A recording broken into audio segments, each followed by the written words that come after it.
cleaned the phone, got rid of all my old videos that I've already uploaded, so I should have a ton of space.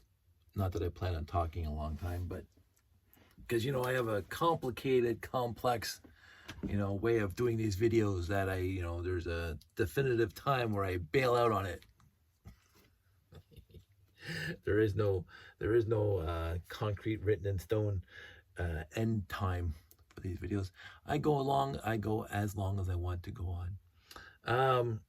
So I sorted out the classic space lot ish. I usually really sort out the grays first, because the grays, what's really going to tell me what's in here. I do like these rails. But anyway, there was a few things. I found 8 or 10 pieces of Mega Block in here. They are now in the trash can, the vertical filing cabinet. I did find some blue broken rails, and those went into the bin of doom.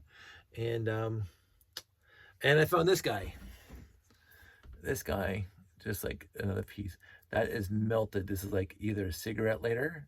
I don't know if you can see how rough the front is. Like, it's actually physically melted plastic. This looks identical to the pieces that we wrecked when we made Lego Wars back in 1984 using firecrackers and flash paper and stuff that burns. So this is also going to go into a bit of doom.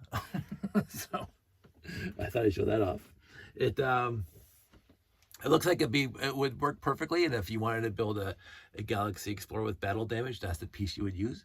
I do not have an inkling to build a Galaxy Explorer with battle damage, so it goes into Middle Doom, and let somebody else do whatever they want to do with it. So there's no complete sets here, which is perfectly acceptable, because I didn't buy it for complete sets. I bought it to restock my parts and pieces. And I did find overall the pieces to be above fine. They're some are pretty, I won't say mint, but pretty close to mint. Most of the pieces are above average. I'd say 70%. I don't know if there's a scale for this. There, as I said, there were some broken pieces. They're already gone. There are some. I don't know if you can see that right on the edge yet. You can see that in the sign, in the light. There are some pieces that have either been bitten or been hit with something, so they have those indents, which is fine. But there's not a lot of that. I have seen some lots where it looks like the dog got at it and used the pieces as a chew toy. Other than that, for the quality, the blue I didn't really notice until after the wash. The blue some of it is really faded. So the blue sat out in the sun, and that's going to happen. What I did appreciate is I found blue arms, because again, I was running low on blue arms and I couldn't make any more robots. So you just saw me put one of these tails into the bin of doom, and here's 2 more, which is always a good thing to have. Speaking of that, I have 4 gray ones in this lot. So I always, I like to pontificate, I like to ruminate, I like to figure out exactly what sets were in here. The problem with classic space parts is, of course, the space parts were pretty much ubiquitous amongst most of the sets. They're basically identical pieces used, because, of course, the part palette back in 1978, not great. not a vast amount of parts that they have now. But 3 more 4x4x2 cones without axle hole.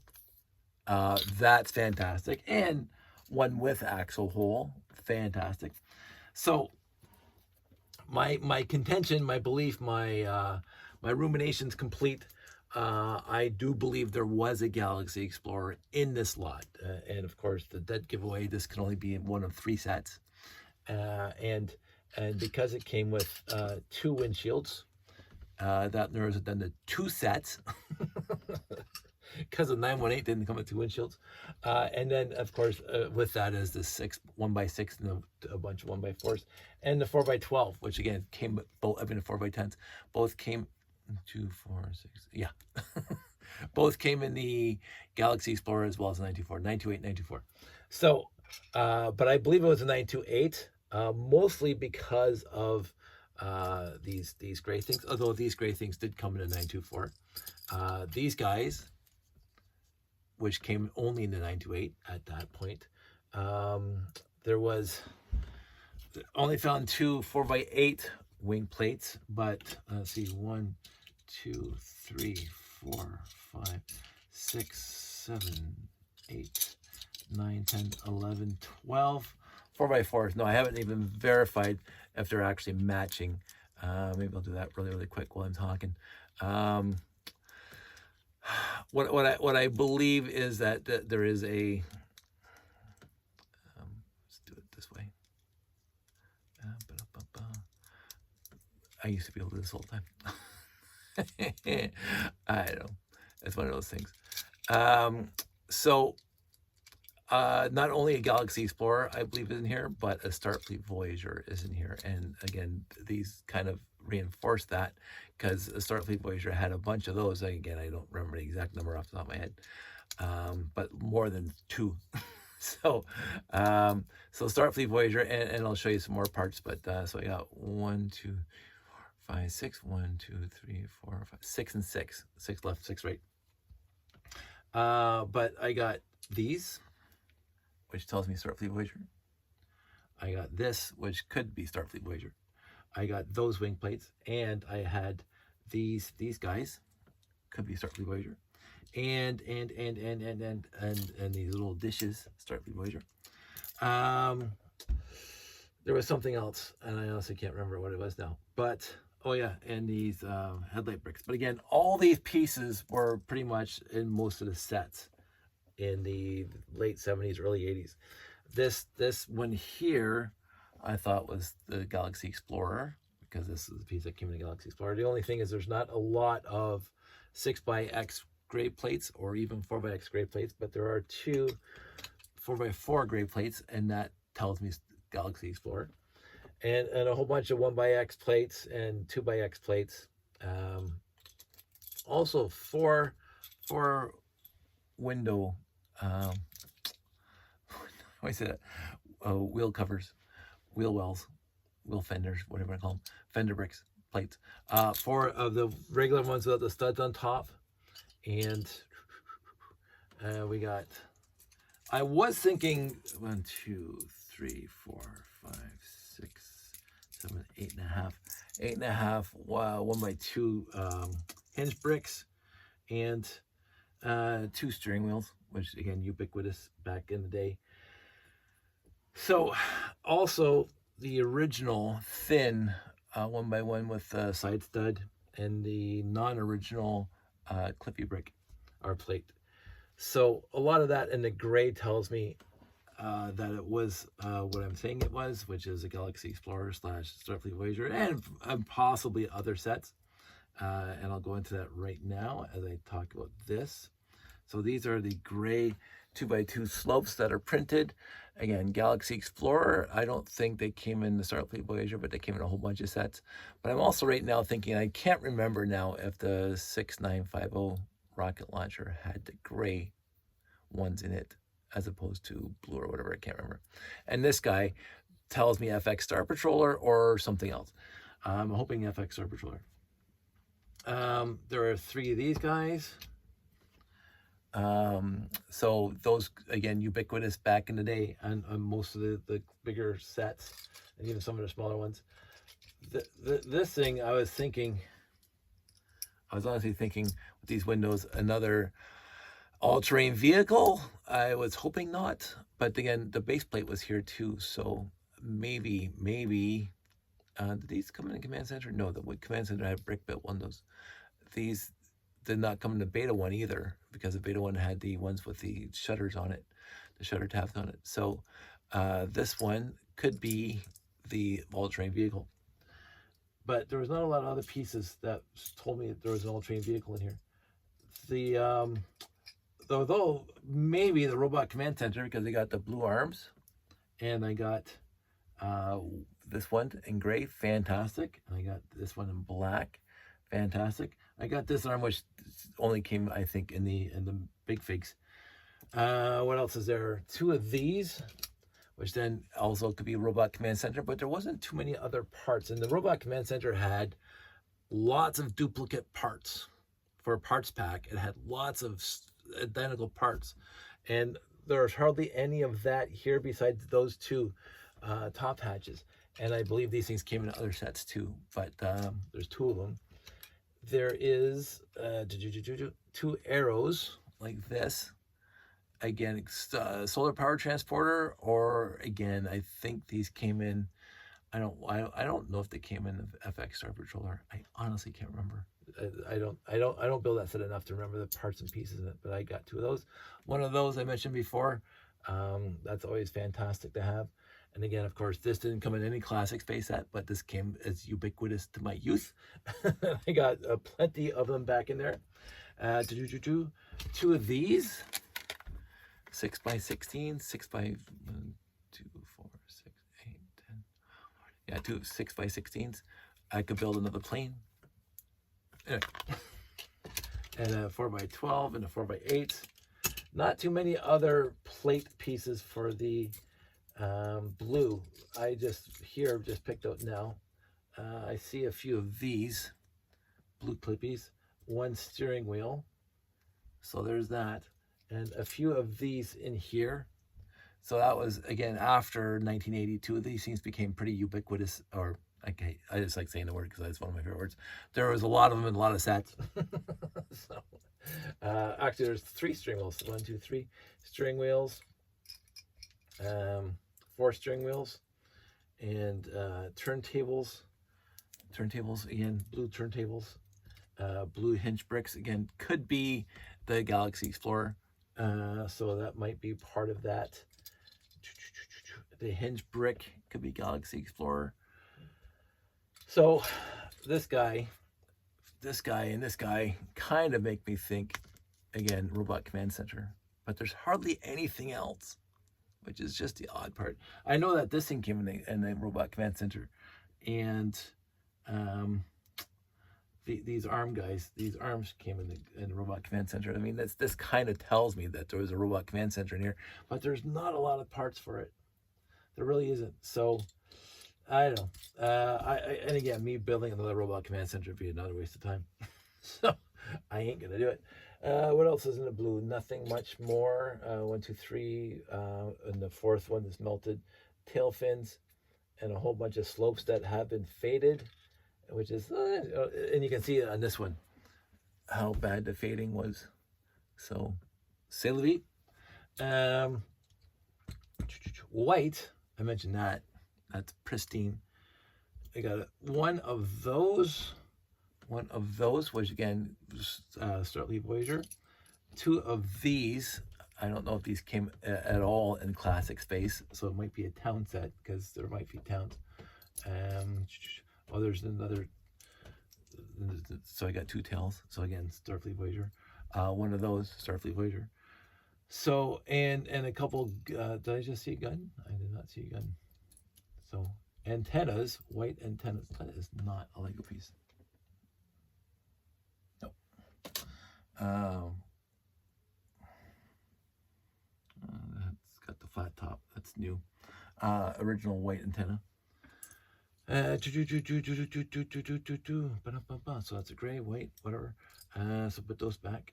And then in black, the only cool piece I have is this guy.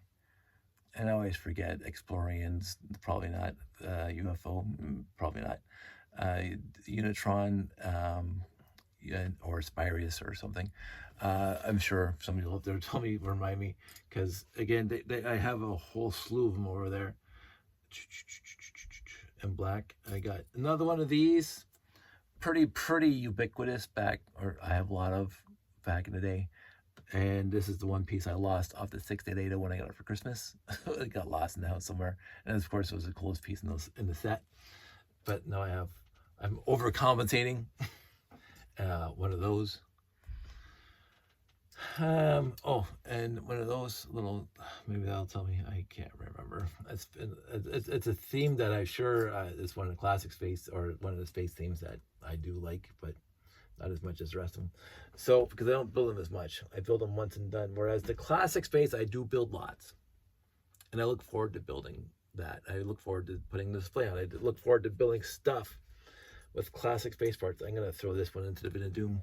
I just noticed that this one is pretty beat up, so that goes in the bin of doom because I don't feel like, I washed them, but I don't feel like doing one of these in gray. I believe there was a castle set in here because I have this piece. I don't know if this piece came in anything else other than a castle set, perhaps, but they also had, I already lost it. Oh yeah, the arches, the base of Unikitty, but they have the arches. 2, 4, 6, 8, 9, 1x2 Technic gray, light gray Technic bricks. Always nice to have. And as I say, besides the blue and one gray piece so far, the rest of the pieces are pretty much very nicely taken care of and not beat up, not scratched. This is nice. I mean, it's not clear, but I've seen worse. It's got some scratching on it. The windshield, not that bad. You can still see me through it. The 4x10, very good. I did notice just when I was playing with it that this guy, let me take him apart. I don't know, maybe I was mistaken. I thought it looked cracked in the corner, but no, it's not cracked. Let me look at the other one. Nope, they're good. Wait, nope, there is a crack. There's a crack in both of them, right in the middle. I don't know if you can see it right there. Yeah, you can see the crack. Both of them have exactly the same crack. I've never seen that before. So, that's interesting. So in the end, for what I paid for it, this is a perfect lot. This is an absolute perfect lot. And again, I don't know what I'm gonna do with this. I might clean it. But this is all gonna be rolled into the collection right now, and I'm gonna be happy doing it because this is gonna replenish a lot of parts that I was low on, such as the landing pads, which I was running low on, and the 4x4x2 cones. Other than that, and again, I had to bricklink these, and I mentioned this before, and I shouldn't have, but shouldn't have ordered, but I had to complete, I think it was an FX Sharp Patrol or something else, and I didn't have enough of these, so I ordered some from Bricklink, and look, I get it in the lot within the year. Now, do I want to wait a year? Probably not, but it is, because these are the lots I keep on looking for. Of course, I'm going to get the parts. It's not like it's not magic. It's not like it was fate that brought these parts to me. These are the lots I'm specifically looking for. So, of course, there's going to be parts that I'm running out of here because I've been doing a lot of building of various things. So it's not magic that I happen to come across parts that I needed, but I always find it to be pleasantly serendipitous. Is a nice way of putting it. Is Serendipity. Fantastic movie, John Cusack. It's one of my favorite. Notting Hill's top, my favorite rom-com, I guess you would call them. It is absolutely literally my favorite rom-com of all time. It's not even close. I will watch Notting Hill anytime it's on TV, and that's just who I am. It's just a sincere, it feels like a sincere, decent movie, and you just want to love these characters. You want to through the entire movie. So the Serendipity, pretty close for what it is. I mean, I a lot of people don't like John Cusack. My problem is John Cusack back in Better Off Dead and One Crazy Summer sold it for me already. Like those two movies, and they came out very close together, and they're basically, he plays the same character but different name in both movies. They're funny movies without being a teenage mindless sex comedy. That was all the rage back in the 80s. Porky's and for crying out loud, one with why am I forgetting everything? I was gonna say Fast Times, but Porky's and Summer School. Well, not even Summer School. Summer School was not a mindless teenage sex comedy. Mark Harmon and Courtney Smith. I think it was one of her first roles. It's a good movie. I'm gonna say that. I did like Summer School, but it's not a mindless teenage sex comedy. But and it's not a Christianity. And it's not one of those movies that sticks in my mind as I want to see this again. But I remember it being good. I saw it in the theater. But Notting Hill, by far my favorite one. And then Serendipity. When it comes to the Revenge of the Nerds, I'm going to say, um, even though it was quote unquote a mindless teenage sex comedy where there was nudity in it, um, I do put it a notch above Ski School and all those other ones that came out where the whole thing was the guy had the boys had a conquest of the women. So women were just the objective of the movie. They were the final score, the like Princess Peach. You go through all the rest of the movie to get the woman in bed. That was the entire plot of all these movies.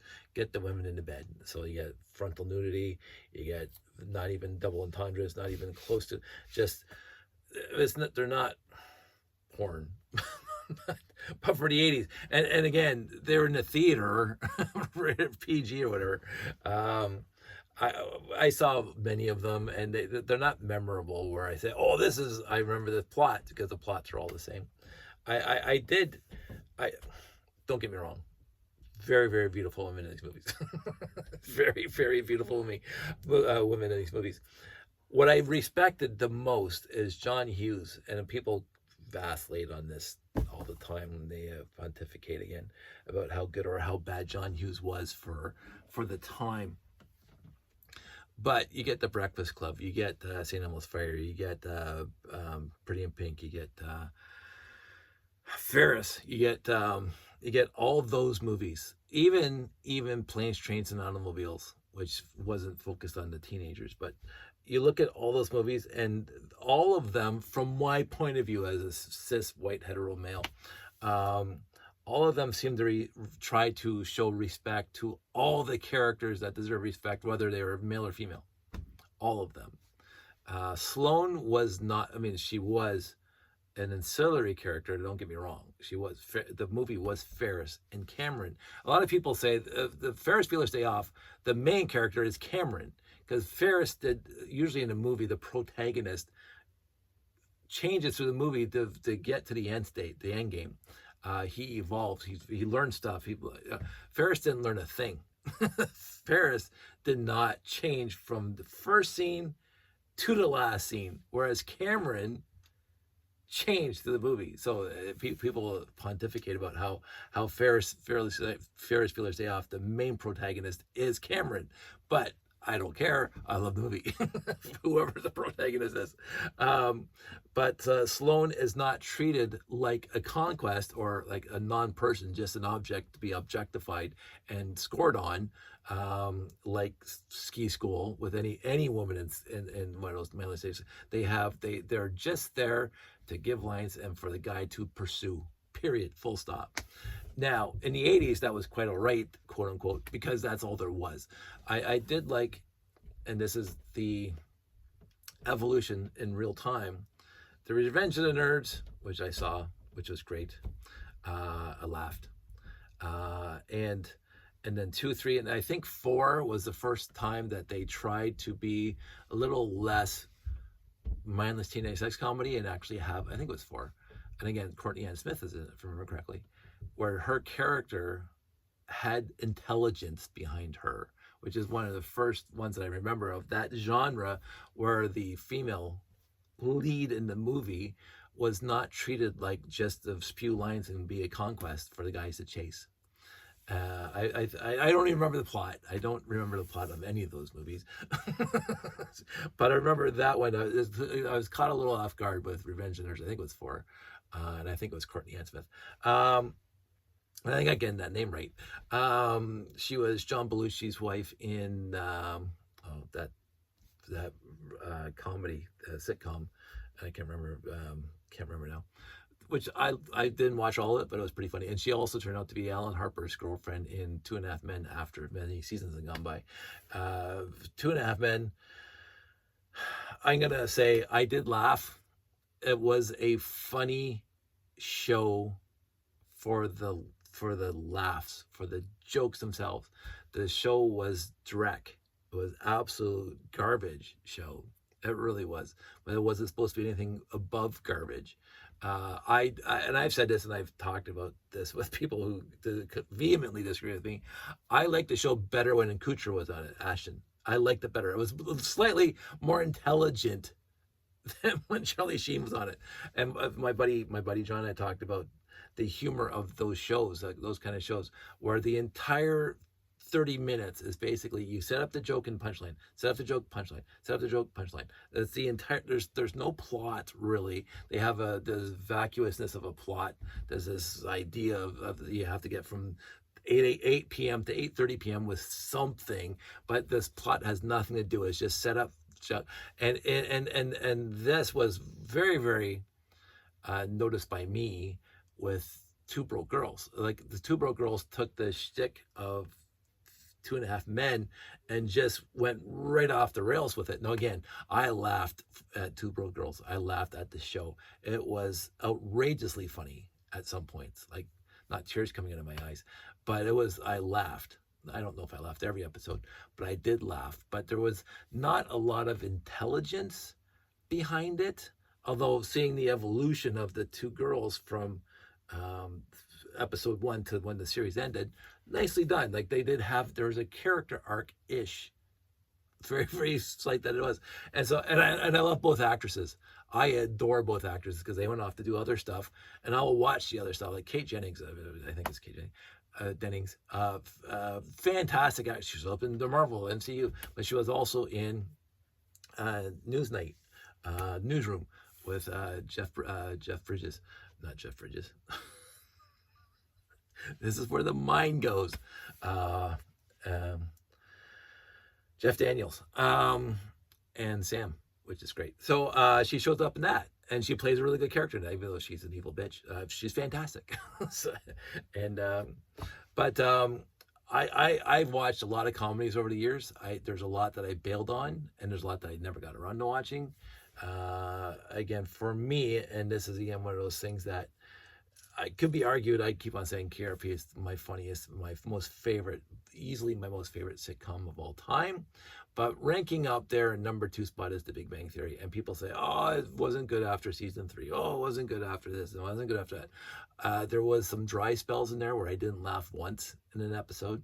Like there was a whole swath between season 4 and season 10 where there was a bunch of meh episodes, but enough to keep me going. And I like the characters. I liked the characters. And again, if you want to talk about evolution of characters from season 1, episode 1 to season 12, the final, Sheldon, like, yeah, people love to hate him, but you just watch him through the entire thing. Penny is just brilliantly fantastic as a character from one to end to the other.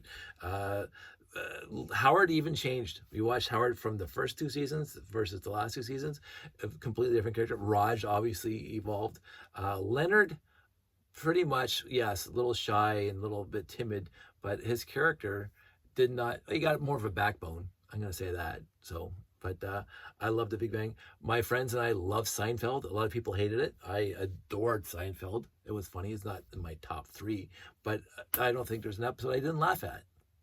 And for a show that was about nothing, there was so much intelligence because it wasn't just set up, take down, even though sometimes what it seems like the humor was. But they had such a knack of referencing like the whole thing. Like again, the number 1 episode for that was The Whale. Anybody know marine biologist, and just the way George's shoulders slump. He trudges down the beach. He was mighty angry that day, my friends. It's just that is like the turkey episode in KRP. If it's on, I'm going to watch it and I'm going to laugh no matter how many times I've seen it. It doesn't matter how many times I've seen it. It is such a brilliantly well done episode. The whale episode, the marine biologist episode of Seinfeld. But there's a lot of shows like that in Seinfeld that were crafted brilliantly like that. They put so much effort to make it look so easy. And a lot of people, it's Kramer and blah blah. Larry David just being ranting again. Sure, but I loved it. I absolutely loved it. Other sitcoms that I really, really, really admired. Not too many. It was.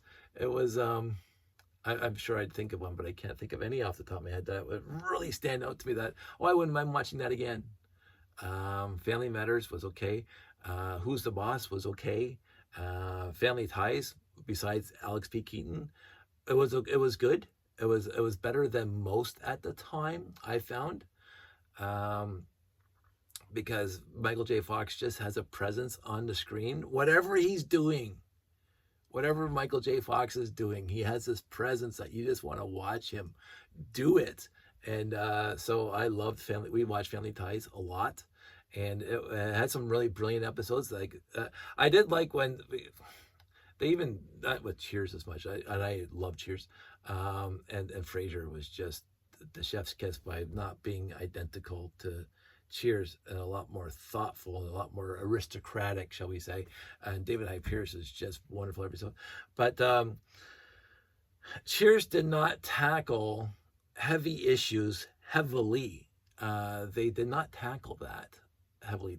They kept basically almost through the entire series, if they were talking about an issue like being an alcoholic or essayed or whatever, they kept it light.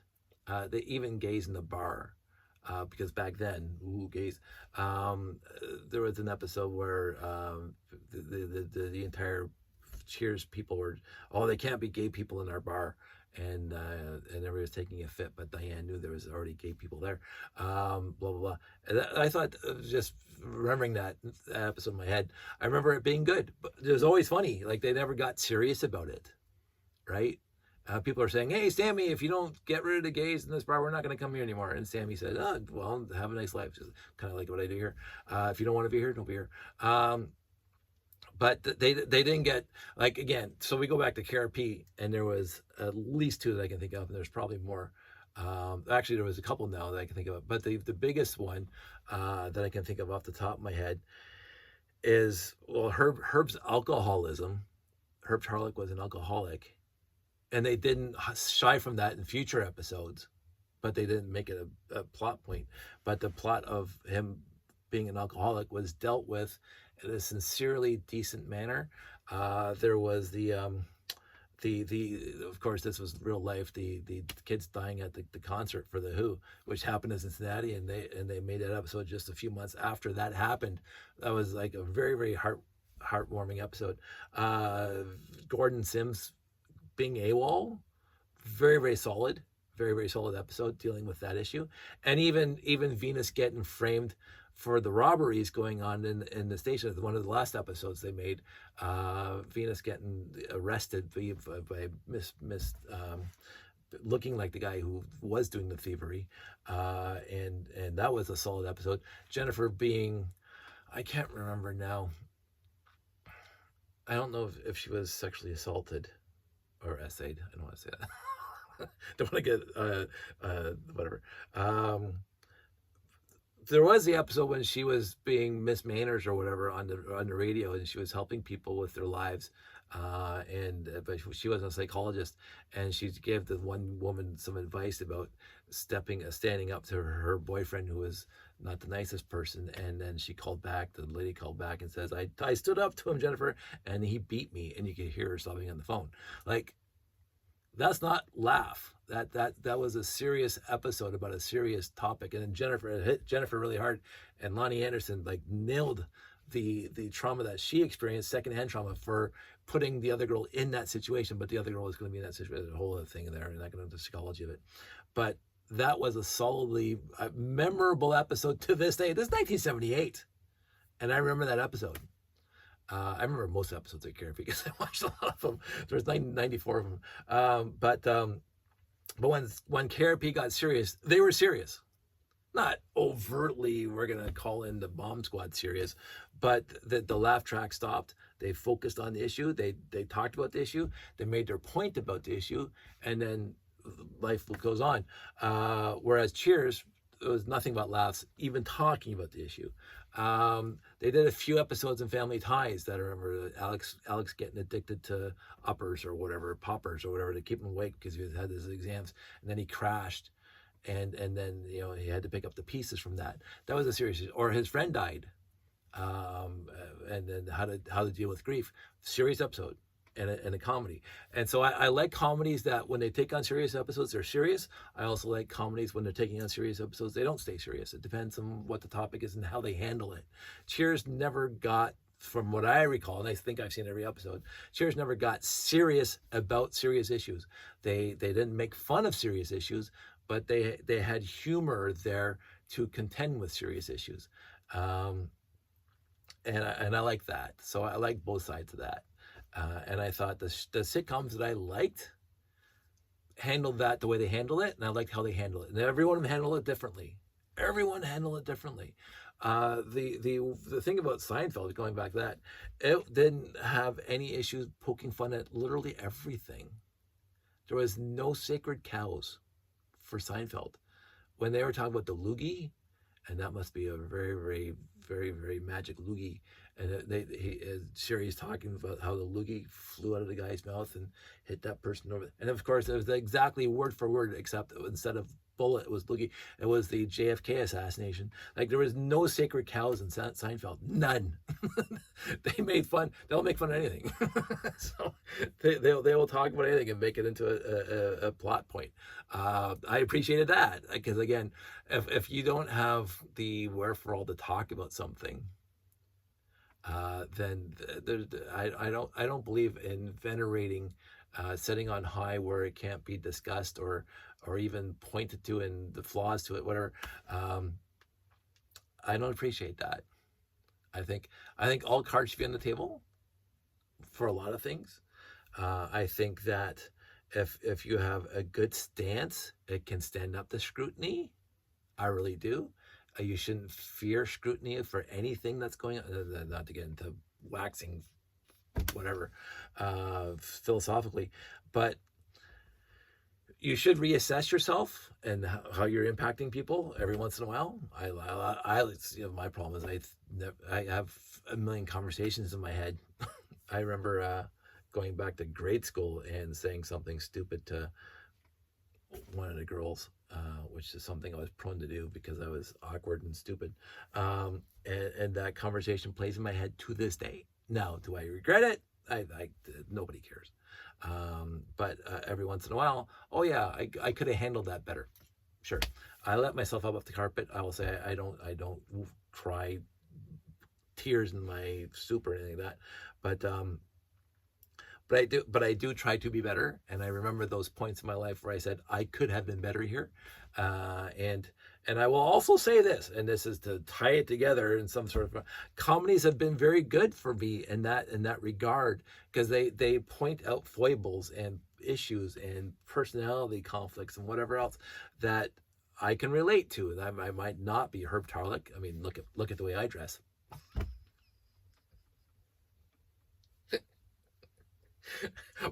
But anyway, yeah, my work shirt with my Star Trek pants on. I was at the shop today, so I got filthy. And I meant to have a shower when I got home from work, but there was a thunderstorm outside, and I don't know if it's a wives' tale. It kind of makes sense to me. You do not be in a bathtub, a full watery bathtub, when there's a lightning storm outside. Because the electricity travels. I don't know if I heard something when I was 10 or somebody getting electrocuted. I don't care. My whole life, if there is a thunderstorm in the area, like lightning struck just down in the complex here, when I stepped in the door, it's like the house shook. I won't be in the bathtub. So that's just something I do. I don't think anybody else thinks about it, but it's something I think about. The stuff I think about. And so I think about characters in sitcoms, and I've watched a lot of them, and I appreciate a lot of the ones I watched. And every once in a while there would be an episode or a scene or a character that said, oh, that happened to me sort of ish once, and how did they handle it, kind of thing. This is what I like about TV shows that make you think and make you reassess. Newsroom was a solid show. West Wing was a fantastic show, if we're talking about Aaron Sorkin stuff. But again, I'm going to talk about his sitcom called Sports Night, which I got the box over there. I adored Sports Night. I absolutely, by far. And it wasn't a funny laugh out loud. There was some scenes in there where you're laughing out loud. But overall, it wasn't a laugh, although there was a laugh track. It wasn't it was like the MASH after season 5, after Trapper left, how serious it got. But Sports Night was a comedy, but it really, really was a laugh out loud comedy. And yet I adored every single episode. Every single episode of Sports Night, I absolutely adored. The characters, the stories. Again, there was stories there because Aaron Sorkin can't say anything without a story. So can't do anything without a story, which is fine. And so that's what, out of all the intelligent comedies that had the half an hour told a story, a cohesively wonderful and poignant and whatever story, Sports Night's number one. I can't think of another comedy that told the story like that. Frasier was close. Frasier, there's a story in every episode, like a solid concrete. It's not just set up for laughs. They have a story and then they find places to make humor. And instead of having humor and trying to find a story in it, Frasier is really right up there. And some of the episodes were just brilliantly acted and written, and you're watching the whole thing and you're just entertained from scene 1 to the end credits. I would say Mad About You was very, very good that way. Mad About You was a really good show. We loved it. Mad About You was such a, because our generation, we're kind of caught between the Dick Van Dyke show and I Love Lucy show and all the modern sitcoms, right? We're in that generation between the two. And Mad About You was a complete homage to, say, Dick Van Dyke. Or sometimes even I Love Lucy, but mostly Dick Van Dyke. I believe that was on purpose, that the Mad About You, some of the scenes are almost scene for scene what happened to Dick Van Dyke. And I loved it. Absolutely loved it. Love that, Mad About You. And then if we want to talk about halfway in between, I did watch Mary Tyler Moore. I did watch Rhoda. I did watch those sitcoms in the 70s, early 70s. Alice. The lady who played Alice just passed away. I can't remember her name. It was in the news a couple of months ago. She was fantastic. I loved Alice. No, I don't, but I was like 5 or 6 or 8 years old when it was on, and they didn't have a lot of reruns afterwards. It was one of those shows, one of those comedy shows that did not get reruns too much, at least in our area. It's not like Hogan's Heroes, where they had the main run in the 60s, and then you could watch it every day when you run home from school in the 70s. And I think it's still on TV somewhere in the world, Hogan's Heroes and Gilligan's Island, which does not hold up literally at all. Like so Gilligan's Island, I will not watch. I will not watch Gilligan's Island. It was, when I was 8 years old, I laughed. I thought it was great. I thought it was brilliant. I loved it. But then at 15, 25, 30, I go, it's like the A-Team. It's honestly just like the A-Team. And no matter how much nostalgia you have, in my opinion, you can't sit through an episode of the A-Team. And again, I want to be very clear about this. Benedict, fantastic. But even Mr. T, even Howling Mad Murdoch, what's his name, the actor, Dwight Schultz, wonderful, wonderful, wonderful. I love the actors, all of them, even Mr. T. I loved all 4 actors in that show when they were doing other stuff. And when I was a kid, I loved the A-Team. I can't watch it. I cannot watch it. It is like, I'm not wasting an hour for this. I watched an episode of Moonlighting the other day, well, a couple years back, and actually, okay, that's okay, but Magnum, loved it when I was growing up. It's very hard to watch. MASH, I'll watch anytime. Like if MASH is, and this is the odd part. The MASH, I think, started in 1974, like a year after the movie was out, 1974, 1973, and it lasted 11 seasons, and I watched every single episode, many, many times. And it still holds up for me. Even the first couple seasons where it's just laugh track and Trapper and whatever. But then I got serious and they dumped the laugh track and they always had serious episodes. Fantastic. I don't care. Half an hour. Tell a serious story. Fine. I'll watch it anytime. Every episode, anytime. There's not an episode I won't watch. Some of them are like really moving. Like when the guys, they got the 20-minute countdown because they have to save this guy in the ice bath. And even when there was that one guy who has already died and he's hanging around the camp talking to people, but nobody can hear him except for Klinger because he's in a he's all infected and he's like in a loopy state, so he gets to talk to this guy. That was a really interesting, and of course the episode when they can't sleep, which is still hits me.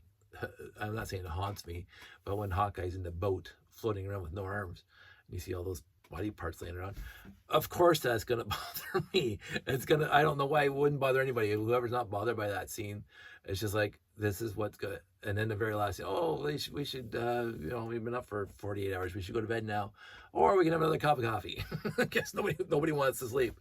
And then the finale is one of the best 2.5 hours of television. It's just, I loved it. A lot of people thought it was too over the top, too much Ellen Elda, too much whatever. I don't care. It was a brilliant show. Absolutely brilliant show. 45 minutes. Finished talking about Lego like a half an hour ago. Anywho, I've watched a lot of TV in my life. There's some things that still stick with me to this day. I think I've been, well, here's a little bit of a tangent. I always try to figure this out because we did watch a lot of television when we were growing up. Of course, there was no VCRs, no PVRs, no MP4s, no YouTube streaming. It was the for crying out loud, not the radar. we had the TV antenna, the rotor. The name's poof. The rotor, and that little thing would turn on top of your house. And if you didn't catch it the first time, you had to wait for summer reruns. And then, but we watched a ton of TV because I watched all those shows, all of Banachek and Columbo and blah blah blah, McMillan and Wife, all those shows. We watched Kate and Allie and all those, Laverne and Shirley, Happy Days, which again I appreciated. And I've actually, like, CHH had Happy Days on the other year, and I watched them and I liked them. I don't know if I want to say, I'm going to watch all of them again, but the ones I saw, I said, I remember this episode, and this is going to happen at Potsy. Sure, fine. They were well done episodes. So we watched all of that, and yet I still had the big field behind my house where I flew kites and built forts, and we built mazes and all that stuff. We had our tree houses. We played tons of hide and seek and tag and whatever. We built stuff. My dad had a huge wood pile behind the house from all of the stuff, and we used to go out there with hammers and nails and take all the bits of construction 2x4s that are left over, and we used to build whatever. We had our go-karts. We had everything, and the Lego was millions of hours. We built card houses. My brother and sister and I would build tons of card houses across the entire floor of the living room and on top of the pool table. We had our train set. Brian and I, my brother and I, had a train set, HO train set on top of it, and we've detailed that for many, many hours. Like, I'm trying to figure out now where all that time went, because how did I have time to watch all that TV? Emergency, Adam and 12, all of it, every episode. I mentioned this before, but a long time ago, I don't know if anybody's heard it. We used to have to keep the peace in the house because we used to fight, us three kids, over what was going to be on the television, because Terry had her favorite shows, Brian had his favorite shows, and I have my favorite shows. And so we would fight. I'm going to watch this, I'm going to watch that. My parents, with the wisdom of Solomon, designated TV nights for the three kids. I got 2 nights, Brian got 2 nights, and my sister got 2 nights. And my 2 nights were Monday and Tuesday, because the A-Team was on, and whatever else was on Monday. Night Riders and stuff, and Terry got Thursday and Friday because Falcon Crest and whatever else she wants to watch, and then so they got to pick the shows, and then my brother got Wednesdays and Saturdays. If you know, you know. Wednesdays and Saturdays. Welcome to a live CBC presentation. Good evening, sports fans in Canada and New Brunswick or Newfoundland. Bobby Neal, I can't remember now. Welcome to a live CBC sports presentation. Yeah, we watched hockey. We watched a lot of hockey growing up. And again, we were in rinks too, by the way, because all my cousins and my brother played hockey. So I was a rink rat. But anyway, so we had this, and whoever's night it was, they get to pick, and nobody else gets to say anything. And overall, we did like the same shows, overall. So it didn't matter too much. And Sunday was family night where we watched Wonderful World of Disney and, wait for it, Little House on the Prairie. Every single episode of Little House on the Prairie. Loved it. Loved it. I still, I can't believe you can just get that DVD and it says it's rated G, because Mrs. Garvey burning up in the house with Mary's baby. Are you kidding me? Are you kidding me right now that that's rated G? That scarred me right there. That one scarred me. Oh my goodness. That was a tough one.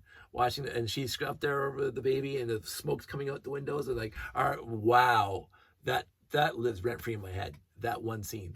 Okay, a lot of scenes in Little House, but that one. Little House was a brilliant show. I'm sorry. Was it over the top? Maybe. Was he acting too much? Maybe. I don't care. I don't care. Loved it. So it was a wonderful, wonderful show. And it didn't pull punches. It never pulled any punches on any topic, literally ever. It didn't dumb it down. Yeah. It was just, this is it. And this is what we're telling you to your face. This is the bad way of doing it. And this is, there was no ambiguity who the good people were and who the bad person was. There was literally no ambiguity at all through that entire show as to who was good and who was bad. And it wasn't based on race. It wasn't based on sex. It wasn't based on age. It wasn't based on anything besides a person doing bad stuff. And that's the person that had to be dealt with. It wasn't like a bigger, oh, this is all of them. I remember watching the pilot when they're out in the woods in the snow and they're starving, and they made friends with the Native American a couple scenes before because they rescued them for whatever. I don't remember the exact thing, but then they're starving in the winter because it's winter time and they're stuck in whatever, and the Native American brought them dinner by just dropping a deer or something off in the front area of their house. Didn't hold punches. This show did not hold punches, and I loved it. I loved it for it. I loved how in your face it was, because you watch it, it's in your face. It doesn't couch things. It never did. It was black and white, and the world's nuance. I get that, but Little House wasn't, and I love that about that show. But we watched a ton of TV. We watched a lot of TV, and we didn't have VCRs, and we didn't have pay-per-view, and we didn't have streaming and all that stuff. We had to watch what there, and I'm not gonna say we had 3 channels, because when we were kids we only had 3 channels. We had all the VHF 2 through 13. I think every one of them had a channel, maybe 10. I don't think, no, 10 was like, I don't know, it's a local whatever. CHGH was 11. 3 was CKVR from Barrie, which we could get in Hamilton here. It's now global, but it was CKVR when we were kids. Channel 4 was WIVB, the CBS in the States. 5 was CBC. 6, I can't remember what 6 was. I'm forgetting now. Channel 7 was ABC, Commander Tom. I love Commander Tom. 8 might have been something else. It wasn't French, not then. 9 was CTV. So we had Channel 7 was US, Channel 5 was US, or 4 was US, WIBB. I'm trying to NBC. Maybe NBC was Channel 9. I remember we had the 3 American stations, NBC, CBS, and ABC from the States. And then we had CTV from Kitchener, as well as from Toronto, Channel 13, and maybe that was Channel 9, the CTV. And then we had CHH from here, and CBC, and but anyway, that's VHF. And then again, the UHF, Channel 17, WNEV, the public broadcasting from Buffalo again. And then Channel 19 was TVO, where we watched Doctor Who every Thursday night. Doctor Who. And then when we were really young, Channel 79, they eliminated that. They changed it to Channel 57. But Channel 79 was City TV. And I don't think they called themselves City TV back then. They may have, but I was too young. everywhere. City TV was channel 79, and they changed it to channel 57 because they commandeered those things about channel 57 for a different wavelength for something else. But our old TVs went up to channel 79. But the UHF is always like, there's a channel here, and then you go 5 spaces, and there's a channel there, and you have to turn the rotor perfectly to get them to come in. Especially channel 3 from Barrie, that was like mostly. Channel 47 was like one of those foreign language stations that had interesting. Let me just kind of be over here. They had interesting movies on a Saturday night at like midnight. And I would be all of 12 years old sitting through 2 hours of foreign languages and very, very, very staticky screen, like snow, just for, again, I won't talk about it. If you know, you know, because I'm 11, 12 years old. Yeah, because we didn't have the internet. Oh, kids these days, they don't know. Like, you're sitting through 45 minutes or an hour and a half of static that you can barely see the picture. And why am I doing that? It's just like, and yeah, it's a stupid memory of my head, and I probably did it once or twice, but it's like, it's there. I remember doing it. Oh yeah, my friends at school, oh, you have to watch channel 47 tonight. Ooh. So we run home and parents are sleeping. let's go in the basement and watch TV. It is a time that'll never happen again. It will literally never happen again. The rotor, the antenna, the broadcast through the air. Now you can buy yourself an antenna these days still and get free TV, but who knows how long that's going to last. But the rotor, like, seriously, and you go outside and you see it move around. I don't know. It was an interesting time, pre-internet. We had a phone. We could call our friends without long distance charges. Just call down the street and relay stuff to whatever. But it was a different time. But we watched a ton of TV, and yet we still did a ton of other things all the time. I think the difference, maybe, and I'm just pontificating now for just thinking about it.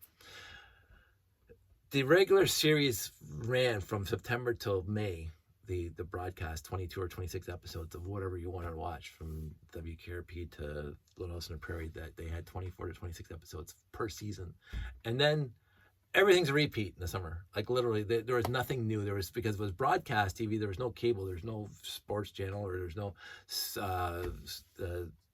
marketing channel or whatever, VHF one, it wasn't even out yet. And so we didn't watch a lot of TV in the summertime because it was all repeats, right?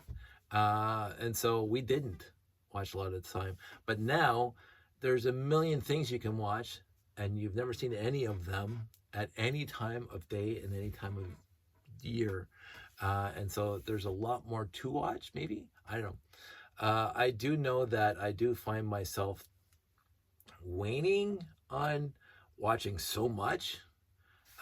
We are just watching our regular shows that we've liked for seasons now, Chicago Fires and whatever else, the FBI's and all that stuff, and the Law and Orders. And I have you picked up a sitcom yet? George and Mandy. It's not catching me the way it's, Young Sheldon. Young Sheldon, or obviously The Big Bang. It's not catching me the same way. It's a different kind of, it's written differently. It's kind of stylistically differently. I appreciate it, but it's not, I think it's for younger people. And again, everything's directed at younger people these days anyway, like The Simpsons. Which is perfectly acceptable because I'm not the target audience for any of these things. But I do find myself not watching new stuff right now. And I want to be down here more. And so I am down here more. Yay. And looking around and looking at the mess that I have to clean up. So, 58 minutes. Now it's an hour. And now I'm going to say bye. I didn't expect that. I was just going to talk about this lot. 58 minutes. There you go, Jeffy. just for you. Everybody out there, stay safe, take care. And I like this chat. I did like this coffee time with Dave, this tangent time with Dave. TV has been very, I won't say not important, but TV has been a very big part of my life because it's always been there. And I did I became passionate about some shows, Star Trek, and I did spend a lot of time thinking about stuff like that. So it is what it is. I'll talk to you guys soon.